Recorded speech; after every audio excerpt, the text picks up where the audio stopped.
everyone, this is Govind sir. Welcome back to new chapter properties of solids. So आज का जो chapter है ये ना बहुत ही यू कैन से ना बेसिक अंडरस्टैंडिंग वाला चैप्टर है। काफी सारी चीजें आपने इसके पहले करी हुई है, ठीक है, उनके बेसिस पे हम डील करेंगे। ये बस आपको ना लॉजिकली समझने की कोशिश करने की जरूरत है, ठीक है। और बाकी क्या है, ये चैप्टर आपका फॉर्मूला बेस्ड है, काफी सारे फॉर्मुलेज हैं जिनको यूज करके न्यूमेरिकल वगैरह सॉल्व करना, और थोड़े बहुत थ्योरेटिकल पार्ट भी है इसमें। बट जो भी पार्ट आप डिस्कस करोगे वो आपने पहले कहीं ना कहीं स्टडी किया हुआ होगा, उनके बेसिस पे ही हमें आगे प्रोसीड करना है। तो चैप्टर का नाम है properties of solids. Properties of solids, ठीक है। तो अब ना कोई एक सॉलिड अगर आपने कंसिडर किया ना, सॉलिड आप कंसिडर करते हो तो you consider it as a body, ठीक है। अच्छा, उसके पहले ना एक और पॉइंट मैं बता देता हूं कि जैसा भी कोई ऑब्जेक्ट है, ठीक है, यू कंसिडर एन ऑब्जेक्ट। इस ऑब्जेक्ट को आपने क्या किया ना, फोर्स अप्लाई किया with your finger. So you apply force on this object, ठीक है। When you apply the force, अभी ये जो फोर्स है ना, it will interact with a particular area. जैसे ये फोर्स ना किसी एरिया से लिंक्ड होगा, ये ना फोर्स नहीं रह जाता, वो टर्न हो जाता है प्रेशर में, ठीक है। सो अगर आपको पता होगा तो प्रेशर का फॉर्मूला क्या होता है? प्रेशर का फॉर्मूला होता है फोर्स अपॉन एरिया, ठीक है। This point should be very clear. The moment you apply force and it get link to a particular area, that force will turn into pressure. अब यहां पे जो प्रेशर है ना, हम जो डिस्कस करेंगे प्रेशर, वो होगा स्ट्रेस। जब हम ना वर्ड यूज करेंगे स्ट्रेस, इसका मतलब we are talking about the pressure. मतलब किसी बॉडी के ऊपर आपने प्रेशर अप्लाई किया, मतलब आपने बॉडी के ऊपर स्ट्रेस अप्लाई किया है। So when I use the term stress, you need to apply कि आपने फोर्स अप्लाई किया है ऑन अ पर्टिकुलर एरिया, ठीक है।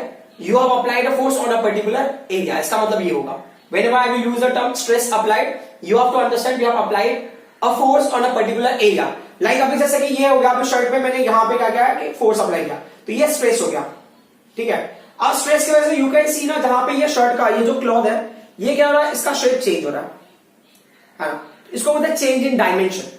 समझ में आ रहा है? तो अगर ना डायमेंशन चेंज्ड या change in dimension, change in dimension, change in dimension को हम बोलते हैं स्ट्रेन। चेंज इन डायमेंशन को हम बोलते हैं स्ट्रेन। एक बहुत सिंपल सी बात है कि हमको इतना समझ में आ रहा है कि अगर आप किसी बॉडी पे स्ट्रेस अप्लाई करते हो तो उस बॉडी के अंदर डायमेंशन का चेंज होना बहुत ही कॉमन सी बात है। कभी कभी नहीं भी होता है, नहीं होता है तो क्या क्राइटेरिया होता है, हम उनके ऊपर भी आएंगे। तो बट ये क्या कह रहे हैं कि अगर आपने किसी बॉडी पे स्ट्रेस लगाया तो स्ट्रेस अप्लाई, तो क्या होगा, डायमेंशन विल चेंज, मतलब strain is produced. Change in dimension is called the strain. मतलब स्ट्रेस अप्लाइड, स्ट्रेन प्रोड्यूस, मतलब क्या हो गया, डायमेंशन उसका चेंज होगा, उसका स्ट्रक्चर क्या हो गया, चेंज हो गया। तो हमें आज डील करना है इन दो टर्म के ऊपर। एक हमें यूज करना है स्ट्रेस वर्ड और दूसरा करना स्ट्रेन। उसके बेसिस पे हम क्या करेंगे ना, बॉडीज को आइडेंटिफाई करेंगे किस तरह की बॉडी है वो, ठीक है। तो अब हमने जनरली कोई एक हमने बॉडी ले लिया, ठीक है। आप कंसिडर करो कोई एक बॉडी है, ठीक है। उस बॉडी के ऊपर क्या किया है, स्ट्रेस अप्लाई किया, ठीक है, stress applied, fine. Stress apply करने के बाद हम उसके रिजल्ट को देख रहे हैं। मतलब आपने बॉडी पे स्ट्रेस अप्लाई किया है तो स्ट्रेन प्रोड्यूस हो रहा है, स्ट्रेन नहीं प्रोड्यूस हो रहा है, ये दो कंडीशंस हो सकते हैं। तो पहले कंडीशन क्या होगा, strain is produced, strain is produced. The strain produce हो गया, मतलब उसका शेप या जो भी रहेगा। अच्छा, डायमेंशन में क्या आ जाता है, डायमेंशन अगर आप यूज करते हो वर्ड ना, डायमेंशन, चेंज इन डायमेंशन, तो डायमेंशन में क्या आ जाएगा, साइज आएगा, शेप आएगा, ठीक है। साइज, शेप, मतलब अगर उसका साइज भी चेंज हो गया, उसका शेप भी चेंज होगा, तो भी आप इमेजिन करोगे उसका डायमेंशन चेंज हो गया। तो वही हो गया, स्ट्रेन इज प्रोड्यूस, आइदर उसका साइज और शेप और बोथ चेंज्ड। बट अब क्या होता है, stress applied, strain is not produced, strain is not produced, मतलब स्ट्रेन प्रोड्यूस नहीं हुआ। तो क्या हो गया, तो अब आप समझ लो ना, कोई बॉडी है जिसके ऊपर आपने ना फोर्स अप्लाई किया बट बॉडी के स्ट्रक्चर में कोई चेंज नहीं हो रहा है, ऐसे बॉडी को बोलते हैं rigid body. Such body is called as rigid body. I hope ये पार्ट आपने लिख लिया होगा। बस हमको याद रखना है कि stress is nothing but pressure which is a force acting on a particular area, ठीक है। और अगर बहुत ज्यादा और डीपली डिफाइन करना होगा तो फोर्स पर यूनिट लेंथ भी बोल सकते हो, ठीक है। और इसका जो एक्चुअल टर्म है ना, प्रैक्टिकली स्ट्रेस कैसे डिफाइन करना, क्या करना, उन चीजों पे भी हम आ जाएंगे, बट राइट नाउ के लिए just you understand in this way, ठीक है। तो अभी ये क्या होगा, स्ट्रेन इज नॉट प्रोड्यूस्ड। अगर स्ट्रेन प्रोड्यूस नहीं हुआ है तो वो कौन सी बॉडी हो गई, दैट इज रिजिड बॉडी। समझ में आ रहा है? अब जो चेंज हो ही नहीं रहा है उसके हम स्टडी करके कोई मतलब ही नहीं है। अब जो चेंज हो गया उसके ऊपर फोकस करना, स्ट्रेन इज प्रोड्यूस्ड, मतलब कौन सा बॉडी होगा, that is non rigid body. अब नॉन रिजिड बॉडी है तो क्या करना, उसका हम स्टडी करेंगे। अभी नॉन रिजिड बॉडी में भी दो चीजें होती है कि देखो, जो आपने स्ट्रेस अप्लाई किया है ना, स्ट्रेस ने क्या किया, स्ट्रक्चर को ना स्पॉइल कर दिया, मतलब डीफॉर्म कर दिया, है ना। तो स्ट्रेस को आप बोल सकते हो, जो स्ट्रेस है ना, stress can be termed as deforming force also, deforming force.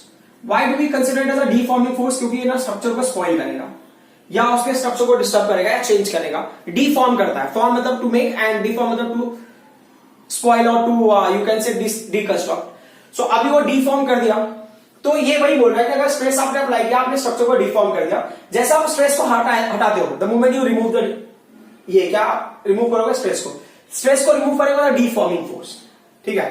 तो नॉन रिजिड बॉडी में क्या होता है कि अभी आप यहां पे बताते हो कि if deforming force is removed, if deforming force is removed, या आप डायरेक्टली लिखो deforming force removed, deforming force removed, deforming force को रिमूव कर दिया तो क्या हो गया, दो कंडीशंस मिलता है हमें। एक क्या मिलता है, जो नॉन रिजिड बॉडी है उसमें क्या होता है, body regains original dimension, body regains original dimension, मतलब बॉडी जिस स्ट्रक्चर में था, जिस शेप में था, ठीक है, उसमें क्या होता है, आ जाता है। यहां पे दूसरे पॉइंट में क्या दिखता है हमको, body does not regain original dimension, body does not regain original dimension. तो क्या फर्क पड़ता है, मतलब इनसे क्या समझ में आता है हमको। तो ये क्या बोल रहे हैं, बॉडी रिगेन्स ओरिजिनल डायमेंशन, इसका मतलब वो बॉडी होगा इलास्टिक बॉडी, है ना। जो बॉडी ना क्या करेगा, ओरिजिनल डायमेंशन को रिगेन कर लेता है, वो हो जाता है इलास्टिक बॉडी। और जो बॉडी ओरिजिनल डायमेंशन को रिगेन नहीं कर पाता, उस बॉडी को क्या बोलते हैं, उसको बोलते हैं प्लास्टिक बॉडी, ठीक है। That is called the plastic body. अच्छा, एक और चीज है, ये प्रॉपर्टीज ऑफ सॉलिड्स है ना, किसी किसी बुक्स में आपको ना इलास्टिसिटी के नाम से इस चैप्टर का नाम है इलास्टिसिटी, मतलब हमको ना इलास्टिसिटी के बारे में डिस्कस करना है, इलास्टिक बॉडी, ठीक है। उसका बिहेवियर, उसकी प्रॉपर्टी और किस तरह से इलास्टिसिटी मिलती है, कितने टाइप की इलास्टिसिटी होगी, बेसिकली वो चीजें हमें डिस्कस करनी है। तो आपको ये पॉइंट समझ में आना चाहिए। तो अभी क्या होता है ना, क्वेश्चन होता है कि define plastic body, define plastic body. तो कैसे डिफाइन करोगे, body which does not regain its original dimension after removal of deforming force, body which does not regain original dimension after removal of deforming force is called as plastic body. And elastic body कैसे define करोगे, body which regains its original dimension after removal of deforming force is called as a elastic body, ठीक है। अगर इसका example लेना है तो आप ना पेपर का एग्जांपल ले सकते हो, पेपर है ना, पेपर को आप फोल्ड कर लो। अच्छा देखो, एक और पॉइंट होता है, हमको ऐसा लगता है कि बॉडी के अंदर ना प्लास्टिसिटी है या प्लास्टिक बॉडी है तो ये कंप्लीटली प्लास्टिक हो, ऐसा कंपल्सरी नहीं है। कुछ चीजें होती है ना, जैसे भी आपको एग्जांपल के तौर पे लेना है तो आई कैन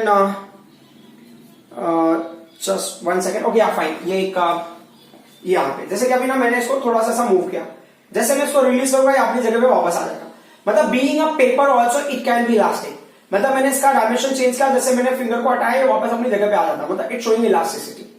बट अगर मैं उसको जरूरत से ज्यादा मैंने बेंड कर दिया तो वापस से रिगेन करने की कोशिश तो करता, but it will not come back to the original position, मतलब क्या होगा, वो प्लास्टिसिटी होगी। तो इलास्टिसिटी में क्या होता है, मतलब हर बॉडी के अंदर ना प्लास्टिसिटी इलास्टिसिटी होगा ही होगा। एक सर्टेन एक्सटेंट तक ना प्लास्टिक बॉडी के अंदर भी इलास्टिक बॉडी है, बट अगर उसको क्रॉस कर गए आप तो वो बॉडी क्या होगा, प्लास्टिक हो जाएगा। मतलब इलास्टिक लिमिट को अगर आप क्रॉस कर गया तो प्लास्टिक की तरह बिहेव करने लगेगा। तो that is the only thing. तो यहां पे यही पॉइंट हमें समझना है कि कोई बॉडी अगर आपने प्लास्टिक इमेजिन किया है तो जैसे पेपर हो गया, पेपर को आपने फोल्ड कर दिया बहुत ज्यादा, अगर प्रेशर अप्लाई कर दिया आपने या स्ट्रेस अप्लाई कर दिया तो it will not regain its original dimension. होता है ना, जैसे पेज को आपने फोल्ड कर दिया, जैसे अभी हो गया, अभी ये दिख रहा है आपको, अब इसको मैंने बहुत ज्यादा फोल्ड कर दिया, it will not be able to regain its original dimension. तो अगर पेपर को बहुत ज्यादा फोल्ड कर देते हो तो ओरिजिनल डायमेंशन को रिगेन नहीं करेगा, बट आपको सर्टेन एक्सटेंट अगर आप फोल्ड करते हो तो वापस अपनी जगह पे आ जाएगा। मड की एग्जांपल ले सकते हो, मड, क्ले, ठीक है, ये कुछ ऐसे एग्जांपल्स है जहां पे क्या होगा कि एक बार आपने शेप को डिस्ट्रॉय कर दिया, मतलब वो उसी फॉर्म में रह जाता। तो ये ना, अब ये आपके लिए ना समझना बहुत मुश्किल होगा। जो क्ले है ना, ये हाईली इलास्टिक है, हाईली इलास्टिक, हाईली प्लास्टिक है। मतलब एक बार आपने उसका शेप को डिस्ट्रॉय कर दिया, डिस्ट्रॉय हो गया, वो ना रिगेन करने की भी कोशिश नहीं करता। बात समझ में आ रहा है? मतलब कुछ ऐसे मटेरियल, तो हमको लगता है कि ये मटेरियल ना प्लास्टिक नहीं है, बट ना एक्चुअल में अपने बिहेवियर की वजह से वो प्लास्टिक होता है। अब इलास्टिक बॉडी में अगर आपको लेना है तो बहुत सारी चीजें हो जाएगी। जैसे आपने रबर का एग्जांपल ले लो, है ना, स्टील का एग्जांपल ले लो आप, ठीक है, आप ना आयरन का एग्जांपल ले लो। तो हो सकता है कहीं पे आपको ऐसा फील हो कि नहीं ये कैसे ना इलास्टिक हो गए। तो अभी हम इसका एग्जांपल लेंगे, इसको हम डिटेल में स्टडी करेंगे तो आपको चीजें समझ में आएंगी। अब क्वेश्चन ये है कि ना, अगर हमने किसी बॉडी की इलास्टिसिटी को स्टडी कर रहे हैं, मतलब उसके ऊपर हम स्ट्रेस अप्लाई कर रहे हैं और देख रहे हैं ना उसके स्ट्रेन पे क्या फर्क पड़ता है। तो just I take few this moment just to explain. Yeah, I got it. So you can see कि मैं क्या कर रहा हूं कि ये एक ऑब्जेक्ट, ये रबर बैंड हो गया आपका, इसको मैं ना स्ट्रेच कर रहा हूं, मतलब आई एम अप्लाई स्ट्रेस। तो आप देख रहे हो ना, इसका ना जो है लेंथ है वो इंक्रीज हो रहा है, मतलब इसका डायमेंशन चेंज हो रहा है, मतलब स्ट्रेन इज प्रोड्यूस्ड। ये पॉइंट तो समझ में आ रहा होगा आपको कि when I am applying stress, strain is produced. अब ये बोल रहे हैं कि उसको ना इंट्रोड्यूस करना दूसरे पैटर्न में, मतलब अभी हम इसको देखने की कोशिश करते हैं इक्वेशनल टर्म में कि ये क्या होता है। तो इक्वेशनल टर्म में देखो, जैसा बुक्स में आपके दिया, मैं उसके ना थोड़ा सा रिवर्स ऑर्डर में जा रहा हूं, मैं उस पैटर्न में जा रहा हूं जिसको हम समझ सकते हैं, ठीक है। तो we will understand things which is easier for us, ठीक है। अब ऐसा कंपल्सरी है कि पहले लोग ना स्ट्रेस के बारे में पूरा डिस्कस करते हैं, पूरा स्ट्रेन के बारे में डिस्कस करते हैं, then they will come to this one, but मैं ना उल्टा जा रहा हूं, ठीक है। तो अभी मैंने स्ट्रेस और स्ट्रेन का जनरल टर्म तो आप समझ गए ना। स्ट्रेस क्या होगा? Force applied per unit area, और स्ट्रेन क्या होगा? चेंज इन डायमेंशन, ठीक है। अगर प्रॉपर्ली जाना तो change in dimension to the original dimension, उसका डेफिनेशन होता है, हम उस पर आएंगे। बट सबसे पहले देखो कि ये क्या कह रहे हैं कि चलो, एक है लॉ, हुक्स लॉ बोलते हैं, ठीक है। हुक्स लॉ के हिसाब से हम इस चीज को स्टडी करने की कोशिश करते हैं, हुक्स लॉ। तो हुक्स लॉ का क्या कहना है कि with in elastic limit, with in elastic limit क्या होता है वो पॉइंट आप थोड़ी देर में समझ जाओगे। With in elastic limit, with in elastic limit, ठीक है। सो देन इलास्टिक लिमिट क्या होगा? आप उसको खींच रहे हो ना, जब आप उसको खींचते हो ना, when it will come to this place. अब ये मेरे ना बहुत हार्ड हो गया, मैं इट्स लाइक ना कोई मैंने ना थ्रेड है, थ्रेड को मैं खींच रहा हूं, मुझे ऐसा फील हो रहा है। अंडरस्टूड? ये इसका इलास्टिक लिमिट है। मतलब जो चीजें मैं अभी बता रहा हूं वो ना, हुक्स लॉ क्या कहता है, जब एक बार ये रिजिड हो गया उसके अंदर तक का ही आपको कंडीशन ये बता रहा है। मतलब इसके बाद का वो हुक्स लॉ के लिए कंडीशन नहीं है, हुक्स लॉ का कंडीशन इसके अंदर ही एप्लीकेबल है। तो विद इन इलास्टिक लिमिट, जब तक ये हार्ड नहीं हो जा रहा है तब तक विद इन इलास्टिक लिमिट क्या होता है कि जब आप स्ट्रेस अप्लाई करते हो तो स्ट्रेन प्रोड्यूस होता है। मतलब जितना ज्यादा स्ट्रेस लगाओगे उतना ज्यादा स्ट्रेन प्रोड्यूस होगा। आपने कम स्ट्रेस लगाया, कम स्ट्रेन प्रोड्यूस होगा, ज्यादा स्ट्रेस लगाया, ज्यादा स्ट्रेन प्रोड्यूस होगा। तो जो स्ट्रेस होता है वो क्या होता है? डायरेक्टली प्रोपोर्शनल होता है स्ट्रेन के। तो विद इन इलास्टिक लिमिट क्या होता है? Stress is directly proportional to strain, stress is directly proportional to strain.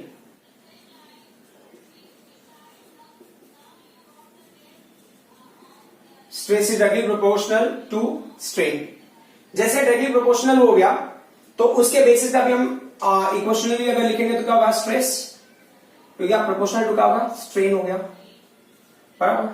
अब क्या होता है? स्ट्रेस और स्ट्रेन को जब आप अरेंज करोगे तो क्या होगा? आपको कांस्टेंट मिलेगा। यू गॉट कांस्टेंट इनटू क्या होगा? ये स्ट्रेन हो गया। अब क्या करो? स्ट्रेस और स्ट्रेन को एक जगह पे ले लो, मतलब स्ट्रेस और स्ट्रेन, तो कांस्टेंट को वही रहने दो। कांस्टेंट अगर वही रह गया तो कांस्टेंट को वही, तो ये स्ट्रेस अपॉन स्ट्रेन हो गया, स्ट्रेस अपॉन स्ट्रेन हो गया, ठीक है। अब बोले ना ऐसे केस में जो कांस्टेंट होता है इसको क्या बोलते हैं? ये कांस्टेंट का नाम है मॉड्यूलस ऑफ इलास्टिसिटी। ये कांस्टेंट का नाम है मॉड्यूलस ऑफ इलास्टिसिटी। अच्छा, मॉड्यूलस का मतलब होता है कांस्टेंट, मॉड्यूलस का मतलब कांस्टेंट, कोएफिशिएंट का मतलब कांस्टेंट होता है, मॉड्यूलस का मतलब कांस्टेंट होता है। तो ये क्या होगा? कांस्टेंट ऑफ इलास्टिसिटी, मतलब ये इलास्टिसिटी का कांस्टेंट है, मॉड्यूलस ऑफ इलास्टिसिटी। और ये क्या हो गया? स्ट्रेस अपॉन स्ट्रेन हो गया, ठीक है। अब ये क्या बोल रहे हैं कि ये जो चीजें होती है ना, मॉड्यूलस इलास्टिसिटी जो होता है ना, ये 3 पार्ट्स में डिवाइड हो जाता है। किसके बेसिस पे? जो वही है साइज, शेप एंड जो भी रहेगा पैटर्न, तो उसके हिसाब से अगर हम जाते हैं तो ये क्या बोल रहे हैं कि पहला तो आप इमेजिन करो कि अगर मॉडुलस ऑफ इलास्टिसिटी लेंथ के हिसाब से होगा तो क्या होगा। दूसरा जो मॉडुलस ऑफ इलास्टिसिटी वॉल्यूम के हिसाब से। तीसरा जो मॉडुलस ऑफ इलास्टिसिटी है वो ना शेप के हिसाब से है, शेप। ठीक है, तो बोल रहे हैं कि जो मॉडुलस ऑफ इलास्टिसिटी है लेंथ के हिसाब से उसको हम बोलते हैं यंग्स मॉड्यूलस। उसको क्या बोलते हैं हम? Young's modulus. यंग्स मॉड्यूलस उसका नोटेशन होता है वाई, और यंग्स मॉड्यूलस का फॉर्मूला होता है स्ट्रेस अपॉन स्ट्रेन। देखो यंग्स मॉड्यूलस किसके ऊपर लिंक्ड है और किसके ऊपर बेस्ड है? लेंथ के ऊपर। मतलब जो लेंथ स्ट्रेस है ना वो आप लेंथ पे लगाओगे, जो स्ट्रेन भी होगा वो लेंथ के अलॉन्ग ही प्रोड्यूस होगा। मतलब ये देखो ये ना लॉन्गिट्यूडिनल स्ट्रेस है, इसको लॉन्गिट्यूडिनल स्ट्रेस बोलते हैं। लॉन्गिट्यूडिनल मतलब अलॉन्ग द लेंथ, लेंथ मतलब लेंथ पे मैंने स्ट्रेस लगाया, लेंथ पे ही स्ट्रेन प्रोड्यूस हो रहा है। एंड अगर मैं स्ट्रेस के मैंने लेंथ के अलॉन्ग अगर उसको स्ट्रेच किया है तो लेंथ के अलॉन्ग ही वो स्ट्रेन भी हो रहा है, तो उसको बोलते हैं लॉन्गिट्यूडिनल। अलॉन्ग द लेंथ मतलब लॉन्गिट्यूडिनल। तो ये बोल रहे हैं कि जो स्ट्रेस होता है उसको बोले आप लॉन्गिट्यूडिनल स्ट्रेस। क्या? Longitudinal stress. अच्छा, लॉन्गिट्यूडिनल के बाद ना एक और वर्ड है इसके लिए, वो है टेंसाइल। टेंसाइल का मतलब ये वो अलॉन्ग द लेंथ ही हो गया, टेंसाइल स्ट्रेस हो गया अपॉन। जस्ट मुझे यही बताना है कि modulus of elasticity upon stress upon strain, but length के लिए मॉडुलस ऑफ इलास्टिसिटी का नाम है यंग मॉडुलस, और जो स्ट्रेस का नाम है वो है लॉन्गिट्यूडिनल स्ट्रेस और टेंसाइल स्ट्रेस। और जो स्ट्रेन का नाम क्या हो जाएगा? स्ट्रेन का नाम हो जाएगा लॉन्गिट्यूडिनल स्ट्रेन, और आप क्या बोल सकते हो उसको? और बोल सकते हो टेंसाइल स्ट्रेन। बात समझ में आया? अब हम वॉल्यूम पे आ जाते हैं। जब वॉल्यूम के लिए आप लेते हो ना तो उसका नाम है बल्क मॉड्यूलस। जो मॉडुलस ऑफ इलास्टिसिटी है उसका नाम है बल्क मॉड्यूलस। बल्क मॉड्यूलस उसका नोटेशन है के। अच्छा, अब उसके लिए जो स्ट्रेस का नाम वैसे ही होगा। तो ये जो बल्क होता है ना ये वॉल्यूम के ऊपर होता है, मतलब कि ना बलून के अंदर आपने वाटर फिल किया उसको आप कंप्रेस कर रहे हो, समझ में आ रहा? तो कुछ तरह से तो ये क्या हो गया, उसको आप बोलोगे ना वॉल्यूमेट्रिक स्ट्रेस बोलोगे, मतलब वॉल्यूम के ऊपर आपने स्ट्रेस लगाया, वॉल्यूमेट्रिक स्ट्रेस। आप वॉल्यूमेट्रिक भी बोल सकते हो उसको, आप बल्क स्ट्रेस भी बोल सकते हो, बल्क स्ट्रेस अपॉन। अब वॉल्यूमेट्रिक स्ट्रेस है तो जो स्ट्रेन भी होगा वॉल्यूम के आपको ये होगा अबाउट, तो ये होगा वॉल्यूमेट्रिक स्ट्रेन भी हो गया, वॉल्यूमेट्रिक स्ट्रेन। ठीक है, सो ये क्या हो जाएगा? वॉल्यूमेट्रिक स्ट्रेन हो गया, या हो गया बल्क स्ट्रेन। बात समझ आया? Bulk strain.